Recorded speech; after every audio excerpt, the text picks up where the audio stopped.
विद्यार्थियों, एक बार फिर आप सभी का मैथ इन सब में स्वागत है। पिछले सेशन में हमने माध्यक ज्ञात करना सीखा था। आज के सेशन में हम ज्ञात करेंगे कि बहुलक किस प्रकार ज्ञात किया जाता है। अगर हमको व्यक्तिगत श्रेणी दी गई होती है या अवर्गीकृत आंकड़े दिए गए होते हैं तो हम जो सर्वाधिक बारंबारता होती है उसका जो चर होता है उसी को हम बहुलक कहते हैं। अगर वर्गीकृत श्रेणी दी गई हो तो हमें चयन करना पड़ता है बहुलक वर्ग का। तो जो बारंबारता सर्वाधिक होती है उसका संगत वर्ग ही बहुलक वर्ग कहलाता है। तो आज हम कक्षा 10 की जो पाठ्य पुस्तक है उसकी प्रश्नावली 17.8 और जो नई पाठ्य पुस्तक है उसमें प्रश्नावली 17.7 में बहुलक दिया गया है, इसका अध्ययन करेंगे। तो देखिए प्रश्न नंबर 1, इसमें हमको दी गई है व्यक्तिगत श्रेणी अर्थात बिखरे हुए आंकड़े दिए गए हैं और इसका हमको ज्ञात करना है बहुलक। तो देखिए विभिन्न आंकड़े हैं, तो हमको देखना है कि जो सबसे ज्यादा बार आ रहा है आंकड़ा अर्थात जिस मान की सर्वाधिक पुनरावृत्ति हो रही है वही कहलाएगा बहुलक। तो देखिए 5 यहाँ पर 1 2 3 4 बार आ रहा है, तो इस बंटन का बहुलक हो गया 5। तो इसे इस प्रकार लिखना पड़ेगा हमको, यहां 5 की पुनरावृत्ति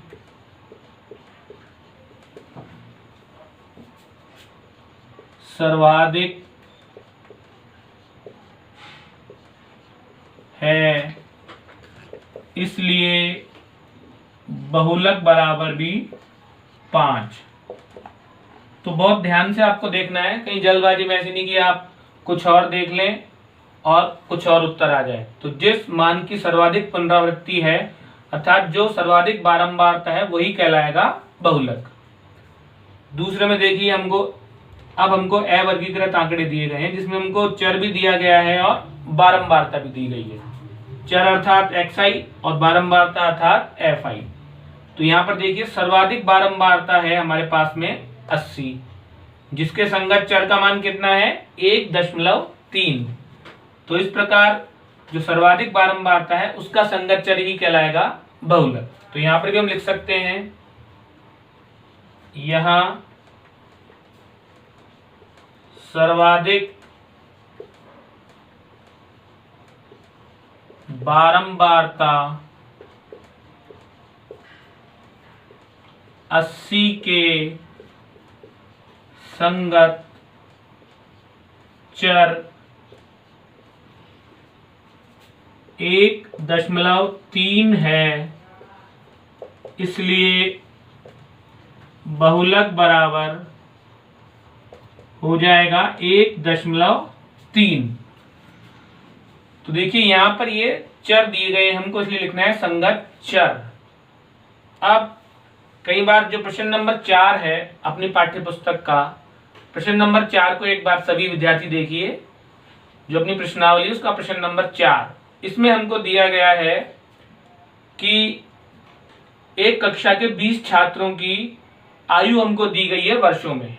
उसमें हमको बहुत सारे अलग अलग मान दिए गए हैं और उसमें कहा गया कि इन्हें बारंबारता बंटन के रूप में आप लिखिए और फिर बहुलक ज्ञात कीजिए।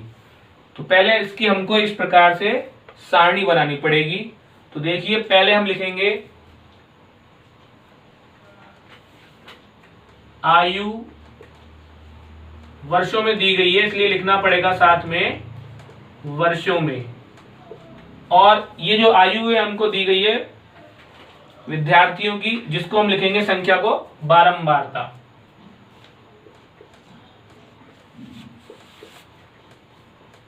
तो आप सब देखिए अपनी कॉपी में जो प्रश्न किताब में प्रश्न नंबर 4 है उसमें देखिए सबसे कम आयु, इसमें सबसे कम आयु हमको दी गई है 12 वर्ष।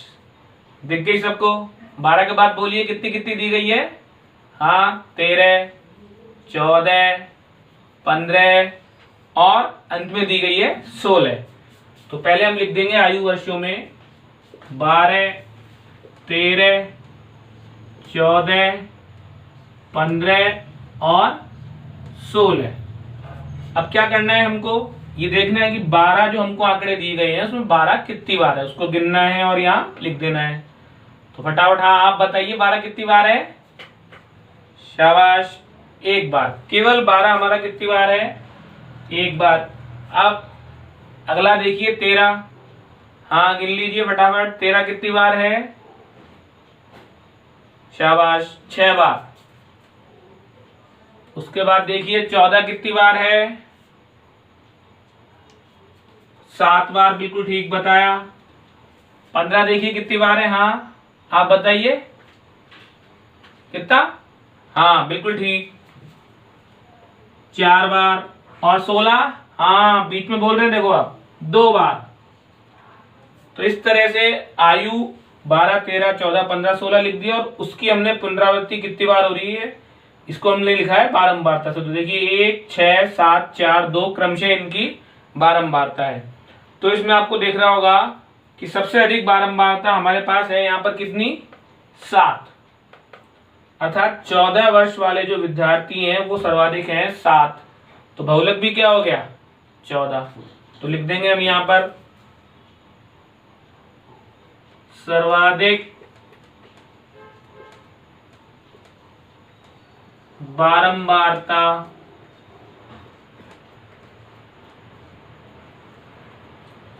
7 14 वर्ष वालों की है।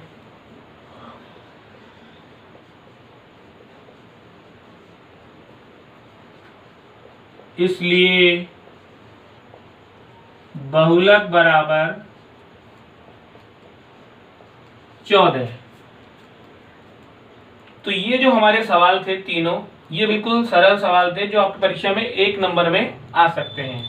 लेकिन अगर हमको इनके अलावा वर्ग बने हुए दे दिए, अर्थात इसकी जगह हमको दे दिया 0 से 10, 10 से 20, 20 से 30, 30 से 40, तो हम किस तरह से बहुलक ज्ञात करेंगे? उस समय हमको सूत्र का उपयोग करना पड़ेगा। जैसे हमने माध्यक के लिए जब हमको वर्ग दिए गए थे सूत्र का उपयोग किया था। माध्यक का हमारा सूत्र क्या था? L प्लस n बटा 2 माइनस C बटा F गुणा H। इसी तरह ही हम बहुलक का सूत्र भी उपयोग करेंगे। तो देखिए, अगर हमको वर्ग दिए गए हैं तो बहुलक का सूत्र किस प्रकार उपयोग करते हैं। तो देखिए, प्रश्न नंबर 6 में हमको वर्ग दिए गए हैं और जिनकी बारंबारता दी गई है। इस सवाल में अगर हमको बहुलक ज्ञात करना हो तो हम डायरेक्ट ही लिख सकते हैं कि 16 सर्वाधिक बारंबारता, इसलिए बहुलक 20 से 25 हो जाएगा। यहाँ पर हमको जैसे हम माध्यक वर्ग का चुनाव करते थे वैसे बहुलक वर्ग का चुनाव करना पड़ेगा। तो जो सर्वाधिक बारंबारता होगी उसके संगत जो वर्ग होगा वही कहलाएगा बहुलक वर्ग। सबसे पहली लाइन वही आएगी, यहां सर्वाधिक बारंबारता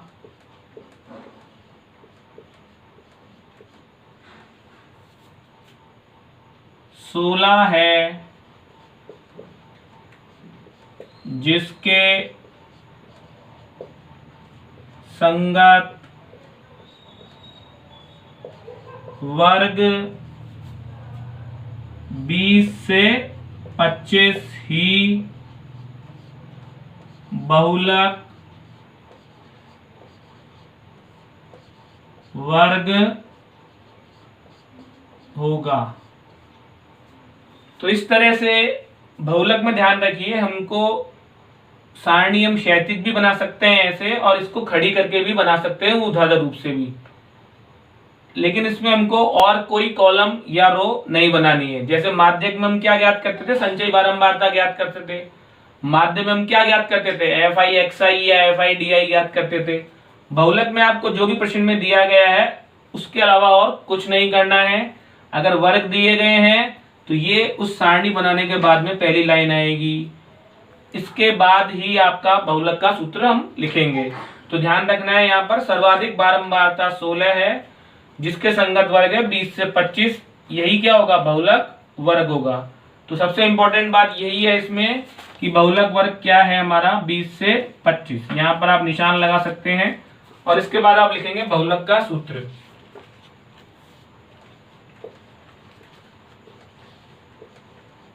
तो बहुलक का सूत्र होता है हमारा L plus F1 minus F0 बटा 2F1 minus F0 minus F2 गुणा में H। तो लिखते समय भी आपको ध्यान रखना है ये L plus F1 minus F0 ऊपर है अंश में, बटे में है 2F1 minus F0 minus F2, bracket बंद हो गया, गुणा में आएगा H। इस तरह से आप सूत्र को बिल्कुल सही तरह लिखें और याद करें। फिर यहां पर हमको अब इन सबके मान रखने हैं। तो जैसे माध्यक में भी था L का मतलब माध्यक वर्ग की निम्न सीमा, बहुलक में हो जाएगा बहुलक वर्ग जो है उसकी निम्न सीमा, अर्थात जो ये 20 है ये है हमारा L का मान। यहां L बराबर हो गया बहुलक वर्ग की निम्न सीमा अर्थात 20। अब जो सर्वाधिक बारंबारता होती है वो होती है F1, उसको हम क्या बोलते हैं F1। सर्वाधिक बारंबारता कहलाएगी F1 बराबर 16। जो उससे ठीक पहले वाली है वो कहलाएगी F0। F1 से ठीक पहले वाली बारंबारता हो जाएगी F0, जो है इस सवाल में 7। जो F1 के ठीक बाद वाली है वो हो जाएगी F2। F2 है इस सवाल में 12, और रह गया H अर्थात वर्गांतर, दोनों के निम्न सीमा और उच्च सीमा के मध्य का अंतर ही क्या कहलाएगा H, जो इस सवाल में कितना दिया गया है 5।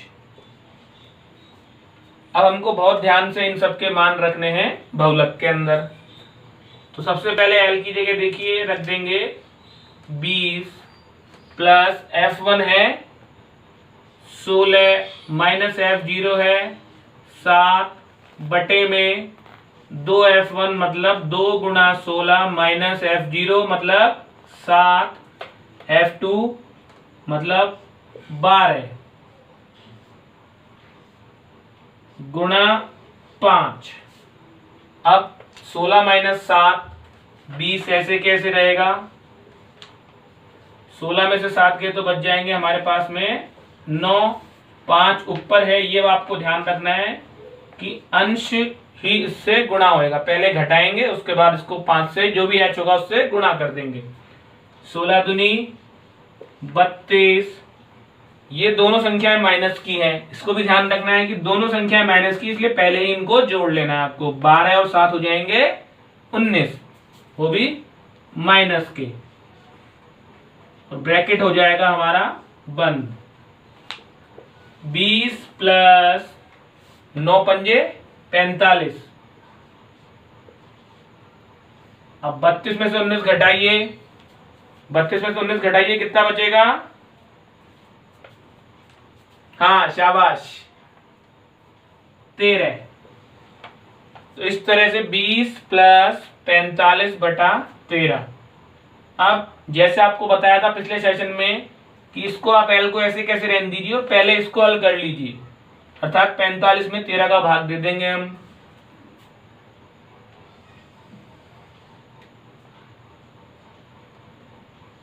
बीस प्लस 45 में 13 का भाग देखिए, 13 तिया 39, 3 बार गया पहले, फिर दशमलव लगा देंगे क्योंकि अब भाग जाएगा नहीं। 45 में से 39 गया तो कितने बचे 6 के आगे उतारा हमने 0, हो गया 60। 60 में 13 का भाग देंगे, अब कितनी बार जाएगा, 13 चौके 52, तो यहाँ लिख देंगे 4। 60 में से 52 गए कितने बचे 8 के उत्तर आगे 0, हो गए 80। अब 80 में वापस 13 का भाग देंगे, 13 छिक्के 78, तो यहाँ आ जाएगा हमारे पास में 6। दशमलव के बाद 2 अंकों तक आपको भाग देना जरूरी है। अब जोड़ देंगे, देखिए इसमें पूर्णांश 3 है और इसमें भिन्नांश नहीं है अर्थात दशमलव नहीं है, तो 20 में इस 3 को जोड़ना है, 20 और 3 हो जाएंगे 23, और दशमलव ऐसे के ऐसे 23.46। तो ये हो जाएगा हमारा जो हमको ये सवाल दिया गया है इसका बहुलक। तो इस प्रकार से आपको ध्यान रखना है, सर्वाधिक बारंबारता जिसकी होगी वही क्या होगा, संगत वर्ग बहुलक वर्ग होगा। और जो सर्वाधिक बारंबारता होती है उसको हम क्या लिखते हैं F1, उससे पहले वाली को F0 और उसके बाद वाली को लिखते हैं F2। इसके बाद में जो सूत्र लिखा है हमने उसमें बहुलक वर्ग की निम्न सीमा अर्थात L 20 हो गया, H अर्थात दोनों का अंतर कितना हो गया 5। फिर मान रखते समय आपको गलती नहीं होनी चाहिए, यहां पर भी ध्यान रखना है कि दोनों संख्याएं माइनस की इसलिए वो जुड़ेंगी फिर इस गुणनफल से घटेंगी। तो अब देखिए अगले सवाल में हमको ऊंचाई दी गई है सेंटीमीटर में और छात्रों की संख्या दी गई है कि इस ऊंचाई के अंतर्गत कितने छात्र हैं, ये हमको बताया गया है इस सारणी में, और इसमें हमको ज्ञात करना है बहुलक। तो यहां भी देखिए आप सर्वाधिक बारंबारता यहां पर आपको दिख रही होगी, कितनी है हमारे पास में 25। तो जो सर्वाधिक बारंबारता है 25 वो हम लिखेंगे वापस कि यहां सर्वाधिक बारंबारता 25 है और 25 के संगत आपको वर्ग दिख रहा है 58 से 61।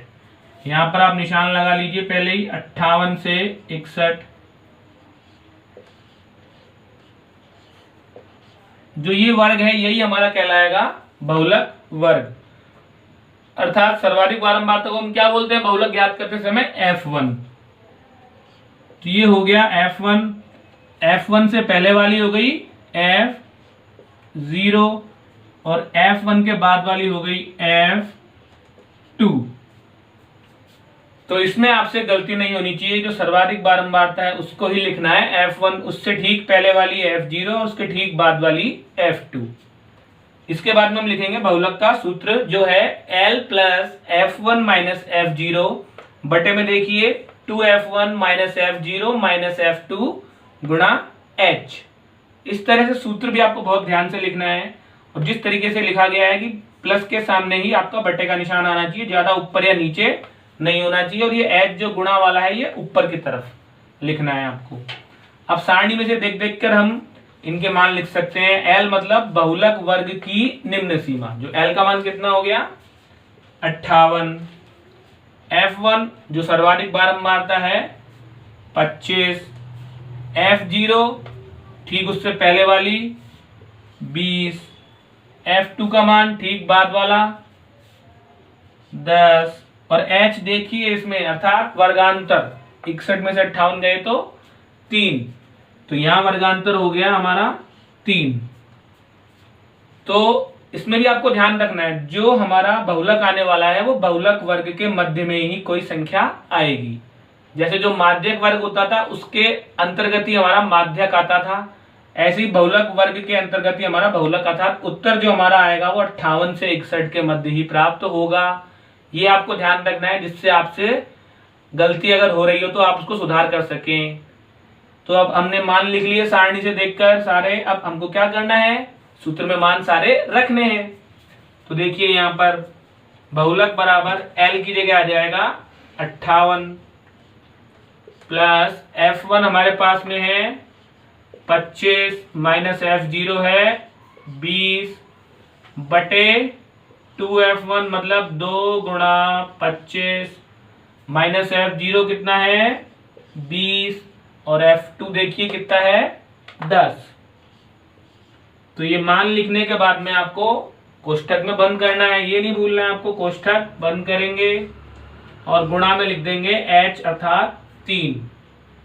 अब देखिए 58 प्लस 25 में से 20 गए तो 5 बच गए, ये गुणा वाला 3 ऊपर ही आएगा अंश के साथ में, 25 दूनी 50 और 20 और 10 दोनों माइनस के इसलिए कितने हो जाएंगे, हाँ 30। वापस कोष्ठक बंद कर दीजिए। अब देखिए 58 प्लस 5 गुणा 3 15 और 50 में से 30 गए तो कितने बचे 20। तो यहां पर देखिए 58 प्लस 15 बटा 20।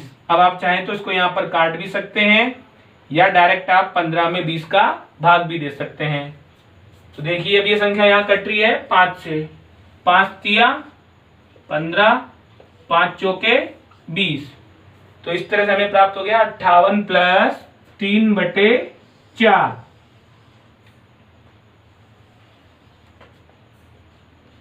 तो यहां पर हम लिख सकते हैं 58 प्लस 3 बटे 4। अब आप सबको ध्यान होगा 3/4 अर्थात 3/4। 3/4 को हम दशमलव भिन्न में क्या लिखते हैं? हाँ सोचिए फटाफट, कितना लिखते हैं 3/4 को दशमलव भिन्न में? जिसको नहीं आ रहा है ध्यान, वो 3 में 4 का भाग दो फटाफट। 3 में 4 का भाग देना है, जल्दबाजी में ऐसे नहीं कि 4 में 3 का दे दे। हमेशा अंश में हर का भाग देना है, चाहे अंश छोटा हो या बड़ा। तो ध्यान आ गया किसी को? हाँ बताओ। 0.75। तो 3/4 का मतलब कितना होता है? 0.75। 1/2 का मतलब कितना होता है? 0.5। 1/4 का मतलब कितना होता है? 0.25। तो इस तरह से हमको 3/4 का भाग देने पर कितना प्राप्त हो गया? 0.75। अब 58 में हम पूर्णांश कितना है इसका? 0। तो इसलिए हमारा बहुलक कितना प्राप्त हो जाएगा इस सवाल में? 58 में 0 जोड़ा तो 58 ही आएगा। 58.75। और ये क्या ज्ञात कर रहे हैं हम? बहुलक ज्ञात कर रहे हैं किसका? ऊंचाई का। तो ये है सेंटीमीटर में, तो बहुलक आ जाएगा 58.75 सेंटीमीटर।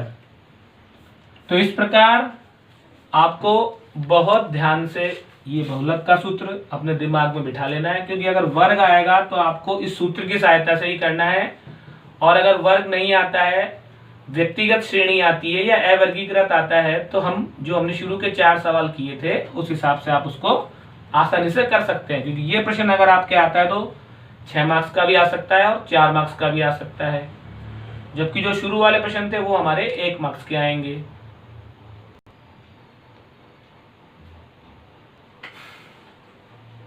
तो इस तरह से आज ये हमारा अध्याय पूरा होता है, जिसके अंतर्गत हमने माध्य, माध्यक और बहुलक का अध्ययन किया। राजस्थान बोर्ड और केंद्रीय बोर्ड दोनों के हिसाब से ये अध्याय बहुत इंपॉर्टेंट है, क्योंकि दोनों में इसमें से 6 मार्क्स के क्वेश्चन कम से कम आते हैं। और ये अध्याय बहुत सरल भी है, इसमें केवल आपको सूत्र याद रखने हैं और सारणी में से देखकर उनके मान सही सही हल करके लिखने हैं। तो आप इस पूरे अध्याय को अपनी कॉपी में जो इसके उदाहरण हैं और जो इसके प्रश्नावलियों के सवाल है उसको हल कीजिए। और अगर आपको कुछ भी संदेह है तो कमेंट सेक्शन में आप लिख के इसको डाल सकते हैं।